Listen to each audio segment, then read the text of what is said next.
Atusan warga Kediri barek daerah liya dadi korban plokotoan liwat coro arisan sing nyemayani Badi Gede.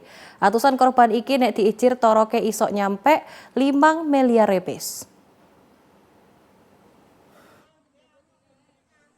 Pirang-pirang mbok dewor iki dadi korban plokotoan arisan sing dibeber salah siji warga jenenge N, warga kampung Dalem Kutha Kediri.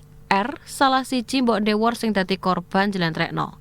N nyemayani korban isok nyerek Badi Gede nduk wektu sing cepet. Arisan dikawiti wulan Juli iko barek disemayani Badi selawe sampai 50% teko dhuwit sing disetorno nang arisan.